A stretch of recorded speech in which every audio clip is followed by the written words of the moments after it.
What's up, everybody? Welcome back to another edition of the Gentleman Gorilla Small Business Marketing Podcast. Today, I am joined by a very good longtime friend, Stacey Anderson. And Stacey has been in marketing for quite a while, starting out with her MBA at San Diego State, and now moving into launching her own marketing company, the Sundream Collective. Stacey, I'm so intrigued to hear your story of how going from kind of a corporate marketing background to what made you really decide to want to open up shop, kind of do a little pop-up marketing collective. Absolutely. So I would love to hear all about this. Can you please tell the people a little bit more about yourself? Yeah, absolutely. Thank you so much for having me. I'm really excited we're finally doing this. I feel like I've been, chatting with you forever about doing one of these things together. So Right. Thank you. I got my MBA in marketing from San Diego State. Graduated in 2015, but was working in marketing previously before that from 2013.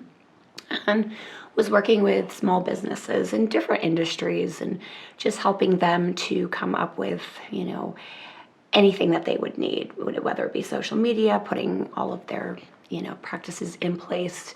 A lot of these small businesses had no idea what marketing was. They're like, oh, it's posting on Facebook once a day. So it was guiding them in that way. And then after I graduated, I worked with Fortune 500 companies and went into brand licensing. And that was very, very interesting, but it was a very slow process. You would come up with the ideas for what would work in the licensing space. And from there, it may take a year to 3 years to get everything out in the marketplace. So obviously, Wow, those are really long-term projects. It's very, very long-term. Very thorough, I'm guessing. Very thorough, and you have to obviously go through the legality of everything and make sure the trademark is going to work with what the manufacturers are doing. And there's a lot of rounds based on that. So that was a great experience. I really enjoyed seeing that. But I always had the feeling that I really wanted to utilize my marketing skills to make the world a better place. Working with corporate America, you kind of feel like a little soul sucking at times. And I always knew that the bread and butter of the small business entrepreneur was where I wanted to, help them to really grow their business. And so I wasn't sure what my niche would be, and I knew that I wanted to go on a creative sabbatical and figure that out. That's right. You just went on, I think it was only supposed to be a couple months trip, right? Yeah. But so what happened? So you were flying around the world. So you kind of COVID happened. You had a personal situation where you were basically allowed in your life to travel around the world and kind of find yourself, right? Yeah. And then yeah, I basically just decided I had gotten into a bad car accident. I was walking across the street and got hit by a car, and had a really long recovery process from that. And through that, I found that my healing, I did really well with meditation and Reiki. It really helped me to calm my mind. And so I had decided that, coming at the beginning of this year, I was going to just take 8 months to a year off, and I really wanted to pinpoint what I wanted to launch my business in. So I flew to Australia, and it was only supposed to be in Australia for 1 month, and then I was going to fly to Bali and really, seek out the meditative healers there to see, what I could kind of dig into. And obviously the pandemic hit. So you got stuck in the worst place in the world. Yeah, no, it was, Australia was wonderful. They're super chill down there, but, I still had to do lockdown. While it wasn't as bad as I've heard it was here, it was definitely a time that I had to, where I was in a foreign country and I didn't know anyone, and I was in an apartment by myself. And I really started to dig into what I wanted to do. So I figured out my niche that I wanted. And so I am, with the Sundream Collective, I'm targeting, I will say, holistic health and entrepreneurs in the wellness space. So that could be anyone from yoga teachers, meditation studios, acupuncturists, holistic psychologists, just anybody that really helps to raise the consciousness of the world, because I think we all kind of need that right now. I couldn't agree more. So So I'm curious. So I think that I, I mean, I definitely think that you did the right thing for yourself by using quarantine to further your own life, spending the time alone. It's definitely something that I did Yeah. over the last few years. I think it was more like self-isolation, Yeah, yeah, but definitely. I think it's definitely important to give yourself that time where you can really just sit within yourself and look at the walls of, your own brain. Yeah. And when you kind of get inside of your own brain, you realize a lot of different things. And, I am a big I meditate almost every day. And I will notice on days that I don't meditate that I definitely feel it. It's like, and not having coffee in the morning, you know what I mean? Like, it just really, really helps your brain. So it was really interesting for me. I really felt like a huge growth in myself, both, professionally and spiritually while I was in the middle of lockdown. And it was something that once I figured out the niche that I wanted to work in, I woke up every day and I was excited about it. I just really couldn't wait to get out there and help people and, to help them figure things out, especially navigating now. Like, you got to think, in most places, yoga studios are closed, meditation studios are closed. Everybody's shifting to an online model. So people are just up in arms. They're not really sure where to go, what to do. And so that's where I am going to step in and help them to build that out and to understand, like, this is how the message, it still needs to be spread out there, but how are we going to shift it? Right. So what was it on your own path of discovery that really pushed you to want to help the health and wellness industry? I would say in my own recovery from my car accident, it was the one thing, that really helped me to stay sane, to heal my body from the inside out. Obviously, sometimes in medicine, they'll want to put you on all of these pills, and I didn't want that. I wanted to figure out what in my brain I could do to, manage my own pain. And from there, it was like I noticed such a difference in the way my outlook on life was, very cheery, I would say, compared to what it could have been. I could have, gone one way or the other. And so that's where I really decided that that's what I wanted to do. And I'm getting my meditation teaching certificate right now as well, because I just really, if I could spread the word in that way as well. What does getting your meditation certificate look like? Is that like a 20-hour course? No, so I'm doing the School of Positive Transformation. It is 30 different lessons that you complete. Each one probably takes between, I don't know, the exercise could take, if you need to record the meditation. I'm about halfway through right now, so I plan on completing that in the next couple of days, or not couple of days, yeah, I wish, next couple of months. And then from there, I'll have that. And I haven't decided if I'm going to actually teach with it, but I wanted to learn the whole process and everything that it goes through. For yourself? Yeah, for myself. Least, right? Yeah, absolutely. And also, I think it'll help me to relate, with the client base that I have as well. Like, I will actually understand the process and why they are doing it. And, I also would like to teach my friends how to meditate, and my family, and, my cats. Can you teach cats to meditate? Waffles will listen to me. Okay, you're right. Waffles is a fucking princess. First of all, Waffles is a very capable feline. Yes, I think she'd absolutely take that on. So you haven't seen Waffles in like a year though, right? Oh, she's been with my mom, who's an absolute saint, for taking her while I went on my little world tour. Well, I should just say my Australian tour, since that's where I just was in a holding pattern. So yeah, I get to see her. I'm gonna fly back to New York and spend time with my family for the holidays, and then kidnap Waffles because my mom does not want to give Waffles back to me. I don't blame her. Yeah, it's a good cat. She is a really good also cat. Also a feisty cat. Yes, she's like her mom. The best kind of cat. Nice. So I'm interested to hear more about. We don't get a chance too often to talk to people that have really worked in corporate style marketing. Yeah.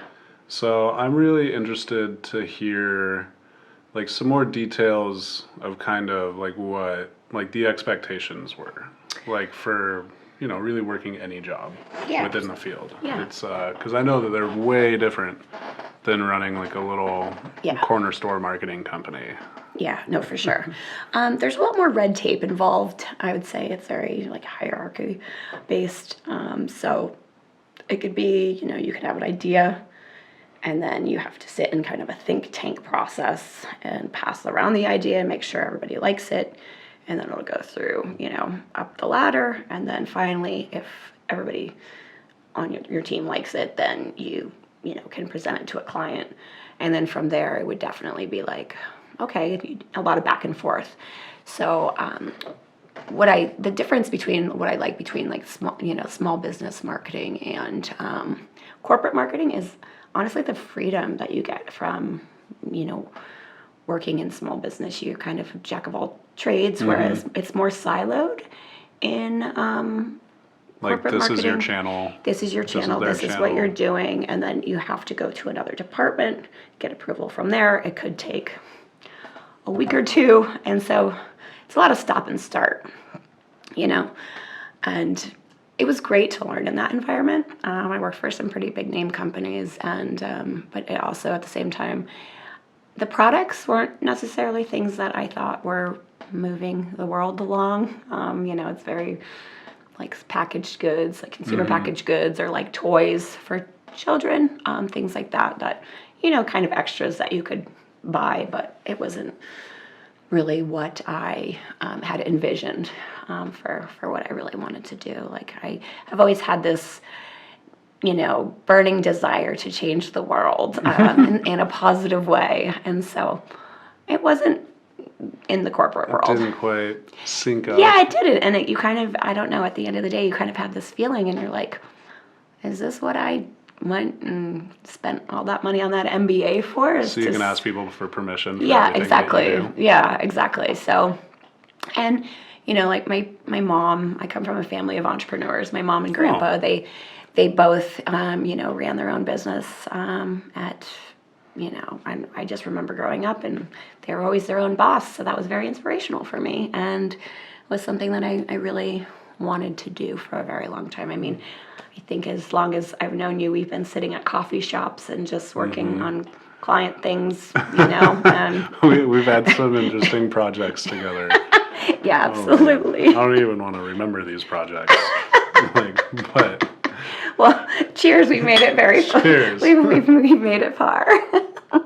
oh man. So did you ever get a chance to work in your family's businesses at all a little bit growing up? Like getting to see a little bit behind the scenes? Oh, Or- yeah. Well, yeah. I mean, my mom owned a cleaning business, so I was the world's best garbage person. I would go around to all the office buildings and take the garbage out and dust. I am a very efficient duster. My apartments are very clean. You need to come spend more time with me. Yeah. I'm horrible at dusting. And then my grandpa, he owned he was big in like real estate and stuff like that. So I just remember going around and, having an interest in that at a young age. Did you also do the trash cans at the property viewings? Yeah, totally. A little bit of industry crossover Yeah, there. absolutely. So no, it was good. They always instilled in me like a really strong work ethic, and then it was good to see. They're very supportive of me now, which is good. They weren't before? No, they've always been. They've always been. Anything I've done, even in my news career, they're like, yeah, go do that, and That's right. You were in news for a while. I was in news for 10 years. Yeah. Man, That's how do you like my small scale operation? It's amazing, honestly. It's very good. I like it. I'm very impressed by it. So yeah, I was a news thank you. director, and I did a stint as a weather girl as well. So that was very interesting. But I retired from that to go get my MBA. So Okay, so you went to college, and then so what'd you go to college for initially then? video production and directing. Which makes sense then. Yeah. Getting into the studio. Yep. And then I remember you telling me a bit about that, basically saying that it's just like incredibly high paced and fairly cutthroat. Yeah, I mean, I moved up fairly fast as Duh. as a director. That was really my passion. Like I said, I had a stint on air, and I didn't love being on air. I don't like being in front of the camera. Oddly enough, like I just like really, I like to do the behind the scenes, and I was really into the directing portion of it. So I was like, take camera one, take camera two, and that was really fun. And I started in a smaller operation in like upstate New York. Was able to go start a morning show up in Colorado Springs for the Fox affiliate there.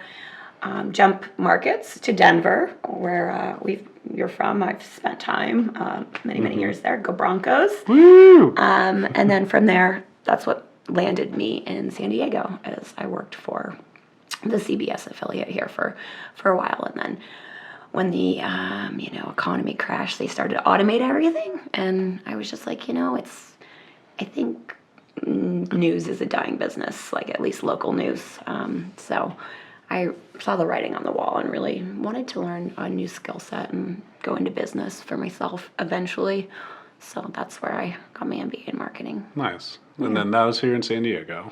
Yes. So you pretty much lived here. I know you were working in LA for a while too, right? Yeah, when I was up in LA, I was doing marketing consulting on the side, but I was a high level like finance and accounting recruiter, headhunter up there, and that was very interesting. I mean, you're talking to CFOs and VPs of finance all day, and that's another cutthroat industry for sure. You really learn your way around the sales process, and it's very interesting. So, but it was good. It was something I thrived in. But at the end of the day, I just always had this calling, and I think that the car accident it was a blessing in disguise, because it really helps me to get mindful in what I wanted to do to spend my time, kind of for the rest Kind of made you stop and slow down. It did. Like very, very much so. Yeah, I was like forced to slow down. The only way bodily injury. Yes. Like,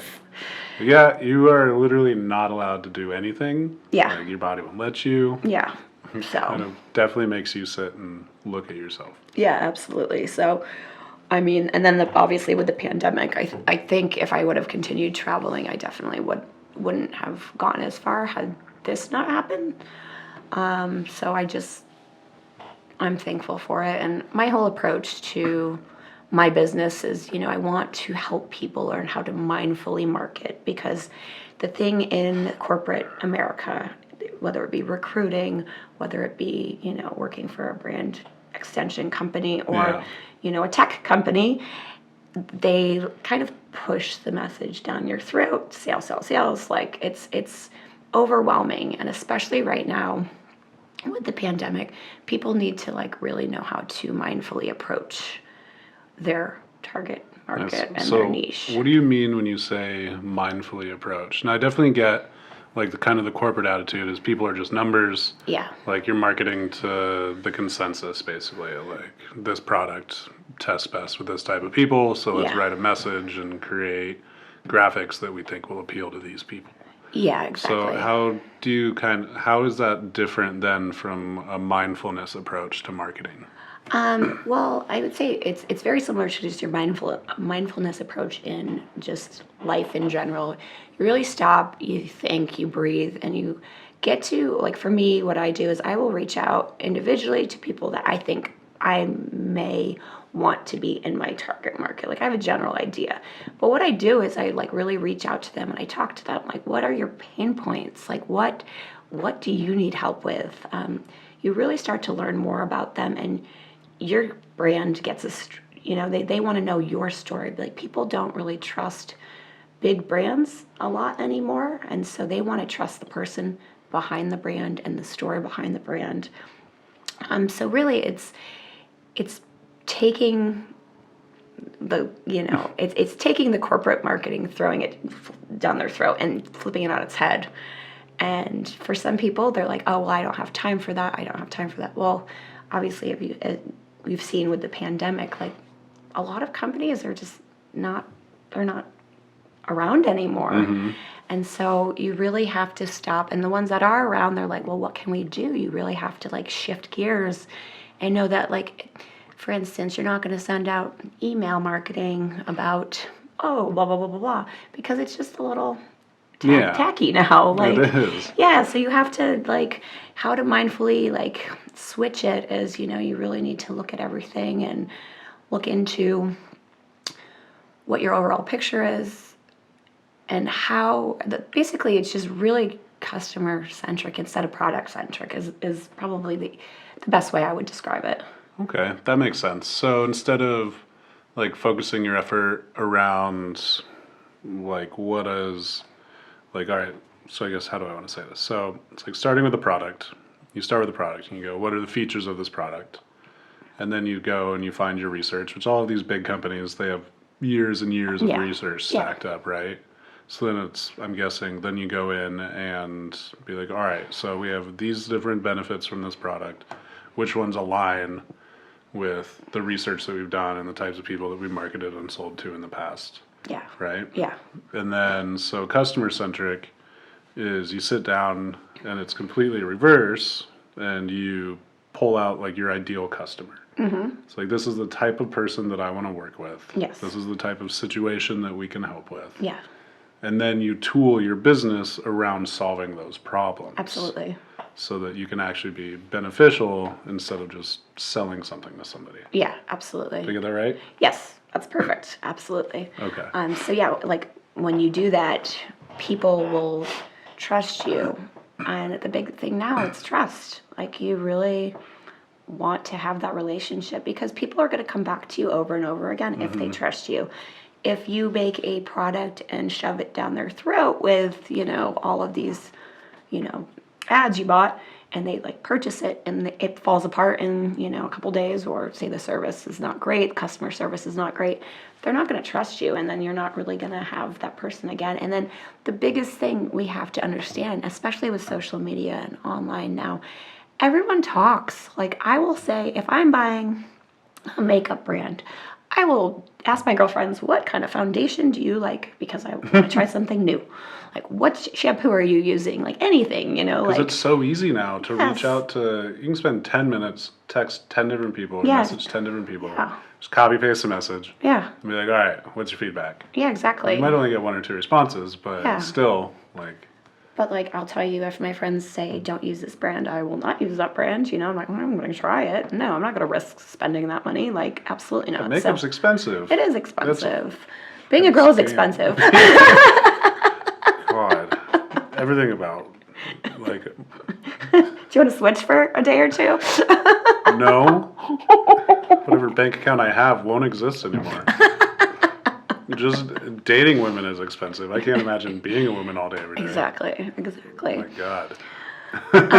So, like, the thing with mindful marketing, I'll say, like, the thing you have to know is obviously understand who you're trying to reach out to, and then providing good content. And with that, it's going to be something that they want to know your story. So don't be scared to tell your story. Like, it's really important that they know who you are, who they're working with, because to put a face behind a brand is probably the most important thing, I would say. I coming out of this. definitely agree. Like, that's one thing is, so, I work with small businesses as well. Yeah. And one of my big things is, like, teaching people kind of they can, like the mindset of they can do it. Yeah. Like, it's not too big.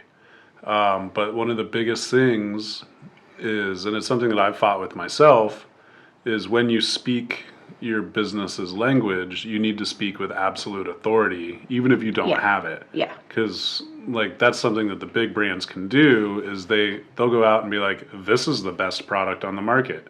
And they'll just say that in all of their marketing. Yeah, absolutely. Even though it most definitely is not going to be the best product on the market. It's kind of like movie trailers where they'll pull like 2 or 3 reviews and like a part of a sentence be like, best movie in America this week. Yeah. But they'll just take out this week. Yeah. And be like, best movie in America. Like, that's something that, it's a hard skill to learn because it comes from really believing in yourself and your own abilities. But it's definitely kind of a fake it till you make it moment. Where it's like, just tell people that you're the best. Like, you don't necessarily have to believe it at first. Yeah. Because you need to get those clients. And Yeah. you need to actually do a good job. Yeah. And all the follow through. But, like, to get those clients, you need to have that belief. Be like, no, like, you need to give me your money. Yeah. Like, I am the best. I do the best marketing. Yeah. Like, Stacey Anderson and the Sundream Collective are absolutely going to change your fucking world. Obviously. Yes. No, I think like with that, I mean, I think even just having an abundance mindset, and I'm very big into the mindfulness outside of the marketing world as well, like meditation and Oh, God. just really believing in what you put into your mind. It really reflects your outer world, and I mean, I know that you're big into that as well. Yeah, you mentioned abundance mindset. So at the beginning of the year, so last year we formed our company and we took on a lot of clients really fast, but it was just like too much, too fast. And then we ended up losing a bunch of them and kind of shifting gears at the end of the year. So then like end of December and through January, like some light financial troubles, and it's kind of like, all right, we're getting our footing again and everything. But what turned it around, and I'm sure it wasn't the only thing, but is I did a 21-day abundance meditation that came with like daily like workbook things. Deepak Chopra, right? That one. Yeah. Yeah, I did that. I did that as well. So yeah, someone like randomly shared with me, and I did it. And no joke, like on day 21, like people called me, offered me money. Like every girl in my phone book, I swear to God, texted me. like it was like all of it came together like literally in the same day on day 21 of that. And I was like, you got to be fucking kidding me. Like there's no way this is. It was a great one. I did it too. Blew my mind. Yeah. And totally turned around my company. Yeah. This beginning of the year. And then 2 months later, quarantine hit. Thanks. Thanks, COVID. Yeah. I went from doubling my business every 3 months to losing 85% of my clients to now, fuck. Yeah. It's been a year. Yeah, it has been a year. But I mean, I think that, we all just kind of have to stick together. I know that sounds so cliche, but really you have to. I mean, that's all you have right now is each other. And being selfish is not going to cut it this year for anybody, I don't think it's going to cut it ever again. Anytime soon, ever. No, I don't either. I think this is really, I think there's been this huge shift in people. And I think that they are really starting to see, especially I would say in the United States. I mean, living in Australia, it's a little bit different. It's not so many like big brands everywhere. Like it's different. People seem to I really liked their culture because they really do take care of each other. And, obviously there's advertising and stuff like that, but it wasn't so in your face like it is here.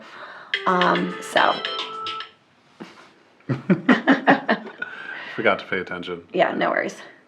So, I mean, I just think that it's definitely one of those moments that right now we're seeing a huge shift, like a new marketing, revolution, if you will, that's really going to change the landscape as what it's been in the past. You're just mentioning that we're going to see a new like landscape in marketing moving forward. Yeah. And I guess I'm curious, like, what are some of the signs that you've noticed? Because I know, because you've seen it all from the back end. Yeah. From big to small. Yeah, for And so sure. I think that you definitely have a very unique perspective. Like, I know that you definitely see things that I don't see, just because, you can't know what you haven't experienced. Yeah. And so, like, I learned so much from you about big box marketing. Yeah. Just from your stories, but I'm sure 1,000 times more than I do just on your experience. Yeah. So like kind of just like in your day-to-day like views of like advertisements and commercialization of everything, like what is it that you're kind of noticing that you're seeing this shift? I mean, I would say it starts honestly with, I think, like just how the younger generations, like the millennials and the generation that, what is it, Z? What's the one below that? Z. I think they're even calling them like zillennials or something. Okay. Whatever. The youngins. Yeah. The babies. The babies. I think that they really, they don't buy things based on an ad they will see on TV. Half of them don't even have TV. They have Netflix. They stream things. And so from there, it's like, as a marketer, you really have to understand that they're the ones that are going to start having all the buying power. They're getting their jobs, their first jobs. They don't really care about much like we used to. Like I remember when I was a little girl in the 80s, I'd see something on television. Ooh, that My Little Pony looks so great. Right. I want Going that through one. the toy catalogs Yeah. and circling Oh, stuff circling for Christmas. the Sears one? Oh, yeah, I did that all I the want time. this, and I want my this, and I want My poor this. grandparents, I'm surprised they're not broke from all the things that I circle. It's like, I mean, that was the era of, what do you call it? Just buying shit. yeah, it really was Like credit cards, the economy was good, the Yeah. Joneses syndrome really took off. It really did, and it's now. I mean, it's really sad to just kind of see. I mean, coming back to the U.S. after being away for 8 months, and I stopped in L.A. and saw some old friends in my old neighborhood, just all boarded up. You know, they need something different, and you throwing an advertisement on television to buy, then people don't want that anymore. They want to buy your product because it's going to help them. It's something that will help them, but they want to know that you're a real person and that maybe you have struggles too. So the biggest thing I would say is don't be afraid to share your story and your imperfections. Like, it's okay. Like, sharing your failures, it's totally normal. Like, you have to be able to be a human again. Like, be a human, because most of the time, these companies that are just churn and burn, the big corporate organizations, they're not showing their human touch. And that's where, the smaller businesses are really beating out the ones. Like, I was reading a book, and they were just talking about how Ivory soap, for instance, has always been like on the shelf and it's always there and people buy it. But then like the more hand, pressed ones that are maybe like $8 a bar, people are going to buy because they like the entrepreneurs behind it, and they'll be at the farmer's market, and it has just a more personal touch behind it. And you know that you're supporting somebody's family because they have this love for this soap instead of just going into a big corporation's pocket. Oh, yeah. So that's what I'm kind of seeing, everything shift in that kind of direction. And now more than ever, I think we just all have to be a human and really understand what we have done in the past is not going to continue to work. So it's really reinventing the wheel of marketing. Oh, I couldn't agree anymore. It's,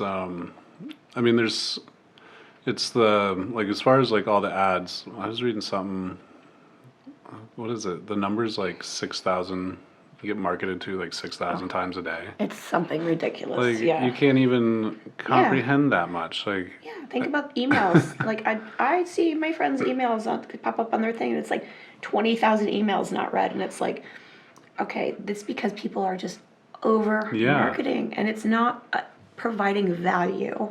It's just trying to sell. So another point I would say is make sure when you're pushing out your message, provide value. Every piece of information that you're putting out there should have a brand story that supports, your brand, and it should provide value. Just don't put things up because you feel like you need to throw something up each day because of algorithms. Like, the algorithms changes so much that if you try to keep up with it, you're gonna go crazy. I've built and lost like entire little sectors of my business based upon like the algorithms, where like we would figure out like a hack, and then we would be like, all right, so we have this system that we put together, and it'll be like, all right, well, we can charge like $50 a month, and it really works, and then we'll just stack a bunch of clients. But then Instagram will literally in like a day change everything, and then you lose your entire client list. Yeah. Like, it's almost just not worth it to try and play their game. Yeah. Like, on the micro level. No, and I would agree with that. I mean, I think that's why it's really important to build those relationships outside of just online, the social media. Just really have those conversations, pick up the phone, call somebody, ask them what they need outside of that. Maybe figure out a way to help them build their brand name up to where they're sharing their story and their struggles that they've had. It'll really help to shift gears and make them as a company more human as well.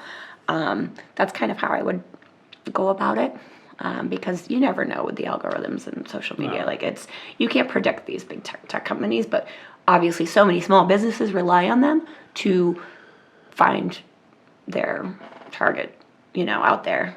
But I mean, I'm not, there's certain ones like Facebook, I'm not super impressed with really the way that their algorithm works. It's not. It's horrible. Yeah. And like, it's a constant battle for me with almost all of my clients, like expressing to them how social media just isn't as powerful as it was, not even close.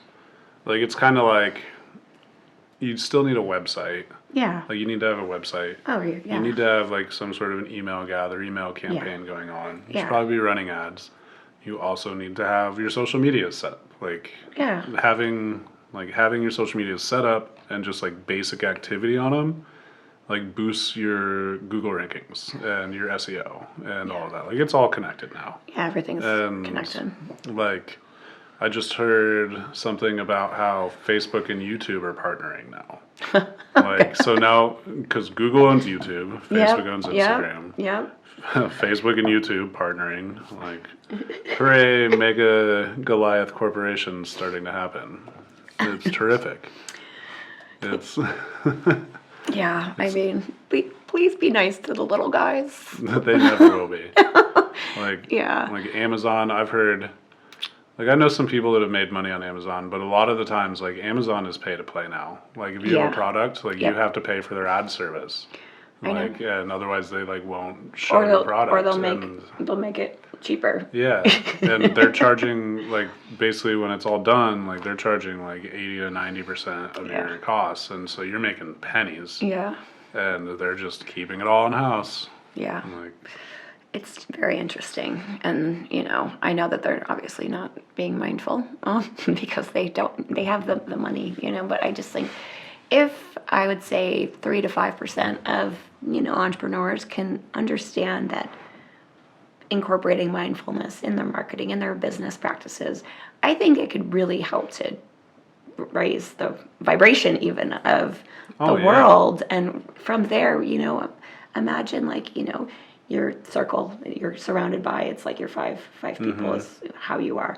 Like, if you have these people, then obviously it's going to branch out and it'll affect other people. So that's what I'm hoping to do, is just really help these entrepreneurs, in this wellness space, really help to, do good and to get the word out there. And, that's really all I want to do.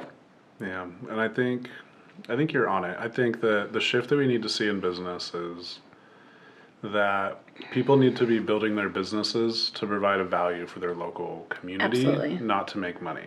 Yeah. The money comes, the success comes, but building your community, being able to help your community grow and flourish and raise your little micro economy, get the money flowing locally more. Yeah. Like that changes people's lives. That changes neighborhoods' lives. That changes cities' lives. Exactly. Like, that's how it needs to be done, I think. And so we're really, like, in the people that I'm working with, like, you still work with a lot of people that are very bottom line based. Like, in a way, to have a profitable business, you really need to be. But there's another way of looking at it, is just that when you have your business, like, that's just your life. Like, your life becomes your business, and you are this business owner 24/7. So then it doesn't come as, you don't necessarily need to be as focused on the black and red, the ones and twos, like all of that. Like, more about just how are you constantly benefiting people around you. And then you kind of learn what the costs are in your business as you grow and you fuck up and you take on jobs. You're like, I'll do that for $1,000. Okay, that should have been $5,000. Yeah. Like, I lost money on that. Yeah, but you live and learn, and and eventually you get to that point and all of that. But it's really just about living the life of your business, like being one whole person. Yeah. And I think that's, you put it beautifully. Like, absolutely, you are your story and you are your brand. And as an entrepreneur, like, I try to live. The Sundream Collective is me, and as it will grow, it'll, like-minded people will join that. But it's me, it's my story, it's my brand, and I hope it resonates with people, and they're like, it's an extension of you. Yeah, exactly. And I think a lot of people just have ideas about their businesses sometimes, like, oh, that sounds great, that'll make money. They're not thinking about it mindfully. Like, why would this be, important to people? Like, instead of just throwing together a business. That's why businesses fail in the first year, like that's why they just never get fully launched or never, profitable. First of all, if your launch plan is to be profitable within a year as a small business, you're doing it wrong. Like you need to be looking at it like 3 to 5 years. Oh yeah, exactly. Like you start a business, you just have to know like it's going to be 3 to 5 years before you start to get any traction. And the biggest part of that is it's because so many people start and fail, and then you look at like the trust aspects. Yeah. Like can people trust when they give you their money that they're going to get in return what they want. Yeah. And so there's a lot of small businesses where like they just don't have any evidence that that's going to happen. And so it literally just takes time. Yeah. Like it takes patience. So much patience. So much patience. Because you need to prove to people that you're going to be reliable and that you're still going to be there. Mm-hmm. And that kind of comes back to like just being that person. Because like 3 to 5 years goes fast if you're just living your life. 3 to 5 years is a long time if you're trying to make something that isn't like a piece of you work. Exactly. Yeah. 100%. I think that's exactly where we're at. And going forward, I mean, I think small business owners, I think everybody's been forced to sit back and reevaluate, what they're going to do to move forward. And that's where I would say they have to start with, like, even if they just sit down and just meditate, quiet their mind, it'll come to you. The answers will come to you. It always does. And there's times that I, will have a block and I will sit down and I'll meditate, and then I will have so much creative flow, so much inspiration that I want to share with everybody. Like that. I need to slow myself down, schedule it out so I'm not like, like to anybody that will listen. You really have to refocus and recalibrate right now. And that's what, like, we don't know how long this pandemic is going to last. We're not sure. So take the time now while businesses may be a little bit slower, and understand, like, the world's not over. It will rebuild. And so with that, you can rebuild. But this is a bump in the road for everybody. It's a struggle that everybody's going through. And so just have the patience and know that don't give up, It's really... It's really the best time right now, too. Like, never have I seen another time where it's socially acceptable to be behind in your finances. And you know what happens almost inevitably when you start a business? At some point, you're going to be behind in your fucking finances. But there's so many like forgivement plans and like delayed payment stuff and refinancing going on right now, like credit, like rent, mortgage, like everything. Like if it's something where you're like, invest $2,000 into myself and start my business, or pay my mortgage this month. Like, I'm not saying don't pay your mortgage, but like there's a little bit more leniency right now in these things, like that I've never seen before. And so like now is definitely a time like to take a chance on yourself, even if your budget is tight. Yeah. Like invest in yourself, invest in your growth, and like you're gonna get so much return, like 1,000 times more return than in the future than if you pay what you're supposed to be paying on. Yeah, let me ask you, so I know, like, it can be difficult to wake up and feel motivated sometimes when things are like this, but what are, like, 2 to 3 things that you do in the morning to really jumpstart your day and get your head straight for a busy day of work during a time like this? So I can definitely say that probably only, like, 5 to 10% of my days I'm motivated when I get up. Okay. And that's just, and those are always days where, like, cool things are happening. Like, you're excited for the day. Like, it's going to be a good day. And then, but the rest of the days, it's just about making a habit. Like, there's a saying that, how does it go? It's like, excellence isn't an outcome, it's a habit. Something like that. So it's literally like just finding the little things that get you activated. Like for me, like physically, like I like to go on walks, and that also kind of doubles as meditation as well. Just get stoned and walk around the neighborhood for a couple hours. I you know, like, missed California for that. right? But, no cell phone, no Yep. keys, like Unplugging. nothing, It's like huge. just unplugging, like being by yourself. So either doing that, reading. I really like cleaning something small, like doing the dishes or tidying up a room. Yeah. Like especially on days where you're really having trouble getting going, is like stop thinking about work and just do something else that's small because getting tasks accomplished, I've discovered, is kind of like, like pushing a ball of stone downhill. Like it's hard to get started, but once you get it going, Yeah. so find the smallest little thing to chip off. Like if you're really like overwhelmed, like today, so overwhelmed. Like I just got this huge project I'm working on for one client. It's like a one-time off project, a production project, but it's huge. And then I've got another client that we've been like doing some gross stuff, and there's a little bit of like falling behind that we need to catch up on. And then a whole other angle too, and a couple other people talking to me, and I was literally just like staring at my computer, and like one person's talking to me, another person like trying to get my attention. I'm looking at texts, I'm looking at emails, and I'm like, fuck. Yeah. And then it was literally like, okay, so what's the easiest thing that I can do right now? And it was like, I can just write this photo release. It'll take me 3 minutes, like it's a pre-made form, like done, something crossed off the list. And then it's just starting to check off those little things. And before you know it, you got a lot done. Yeah. And the sun is going down. Yeah. No, for sure. You know? I made a habit when I was in Australia. I would try to walk to the beach when I could. Most people live within the beach because the middle of Australia is very, very hot and nobody really lives there. So I was, lucky enough to always have access to the beach while I was there. And I would try to walk to the beach every morning and take a yoga mat, do like 15 minutes of yoga stretches, sit down, watch the sunrise if I could, sunrise if I could, and just sit there and meditate or just zone out. And something that's always helped me is writing a gratitude journal every day.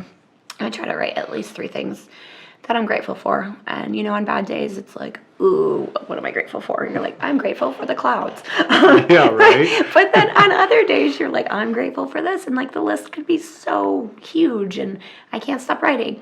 But I find that starting the day with gratitude, some stretching, getting the blood flowing, meditation, and then I'll usually try to read either, a marketing book or something about entrepreneurial ventures of other people to learn from them, or then something spirituality based always really helps, at least for 15 minutes.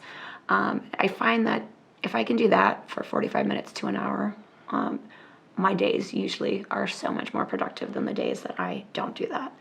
And so that when I was really working on my business and the bulk of it during the pandemic, that really set me straight and, really made my days better. I'd come back and like want to work on my business for 10 hours. And then the days I didn't do it, I was like, I am not motivated at all. And you really have to, like the day kind of passes you by in this blur if you don't have that focus. And so that for me, those small habits, really, that was my anchor to really set me, on the right path. It's, there's that stupid saying, but it's so true. It's like you can't pour from an empty cup. Yeah. Like you can't give to other people if you don't have the energy. Like, so doing those things for yourself, like first thing in the morning, is really important because it really is like filling up your own cup. Yeah, like because it really is. especially in marketing and consulting, because then the rest of your day, like you're giving it to other people. And like if you don't take care of yourself, like first thing, then the longer the day goes, the less the day is yours. Exactly. Like the less control you have over it, the more you're just living in other people's worlds. Yeah, and you just want to put the covers over your head and not wake up that Right. day. You're like, ah! It's funny. I started a few years ago. I'm not too good at it. I'm horrible at creating habits, like, by the way. Yeah. But I'm good for like a week, and then I'm like, oh, okay, great. Yeah. Remember that habit? yeah, so it's but I came up with this thing which is pretty useful, and I still kind of do it, but it's called CEO mornings, constructive, educational, and organized. Okay. So like you wake up, and then basically I'd had like 8 things like written down, and every day I had to do like 4 15-minute blocks. Yep. So I had like reading, yoga, meditation, working on finances, which some of these are every day. Like, look at your finances first thing every fucking morning, especially when you're a new business. You need to know your money. If you don't know your money, you're fucked. Yep. So do that. But like learning a language, like doing anything. And so when I was doing that, it was great. And then I got really busy for a while and I stopped doing that. And then I'd maybe do like one of those things. Yeah. But just being able to give myself like a little bit of structure and direction and know that I was working on me every day, even just for a few minutes, was huge in my self-confidence, which was so important. Yeah. No, it really is. It's really important. And the thing is, like, people need to know, especially being in the entrepreneurial world, is self-love and self-care is not selfish. Like, you have to have that, because if you don't, like, there would be times I need a bubble bath, like, right now in the middle of the day, because I am stressed out over this. Oh, yeah, I took an hour-long nap today, and I have like the busiest day ever. Oh, I love naps. But I still needed it. Yeah. No, your body tells you, and you have to, like, listen to those cues and know that, like, okay, it's time to slow down. Like, especially when you're like, go, go, go, working 60-hour weeks, 60 to 80-hour weeks, you're just like, whoa, okay, slow down, because I mean, your health is very important, especially if you're going to keep going. Oh, yeah. Yeah. It's really the only thing you got. And you can tell, like, I'll lose, if I start, like, eating like shit, stop working out, start smoking and drinking and doing other ingestibles, like, I'll lose my momentum for, like, a month at a time sometimes. Yeah. I'll lose my energy, I'll lose my stride, and, like, I'm still doing my job, but it's more like keeping up with my business versus growing my business at that point, because I let my inhibitions take control. Yeah. Which also sometimes, like, you need that.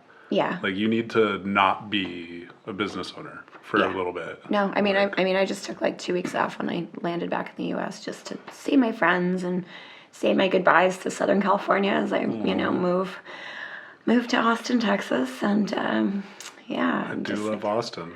Yeah, so I'm just going to go down there, see what that world is like. And, I know California is always going to be here. But, yeah, I haven't, done anything really for my business in the last 2 weeks. And it's been a nice break. I think I needed it. And I'm ready to, start back up strong. And I think that, that was my self-care that I needed.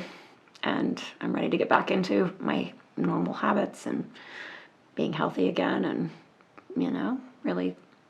really growing those and making it worth my while and everybody else's while. So. Oh yeah. Well, I can't tell you how excited I am to see you finally like doing your business. We've been talking about it for like 3 years. Yeah, no, we definitely have, and we've had so many different iterations of it and what we're gonna do. So you've always been, such a great sounding board on everything. So thank you so much for having me on. Of course, I've enjoyed it. Tell the people where to find you, website, social media. Yeah, absolutely. It is on Instagram at the Sundream Collective and www.thesundreamcollective.com. Mainly on Instagram right now, but my business is up. My website is up. I'm building everything else out slowly. But, I think that I will officially be launching my marketing programs. I do one-on-one coaching right now, as well as the high-end consulting for the, say like the doctors of chiropractor, stuff like that. I can take them on as clients right away. But what I'm planning on doing is I want to make it affordable for anybody to get marketing advice and help. So I'm going to be putting together over the next 2 to 3 months some packages that people can really teach themselves with everything that I've used to grow my brand, and have it there as like a coach, do-it-yourself coach type of program with different modules that they can go through at their own pace. So I love that. Yeah, that's kind of the way that I think the world's turning now, and I'm going to make that obviously affordable so everybody can buy it. I just really want to see people grow. I think being an entrepreneur, you can really use this time to turn everything around. So many people are losing their jobs in the corporate world, so maybe we all shift and everybody just helps each other out, and the entrepreneurial world. Start learning to take care of themselves again. Yeah, Weird. absolutely. Thank you so much Yeah. for coming on today, Stacey. Thank you, Greg. pleasure. Yes, absolutely. It's been wonderful. Absolutely.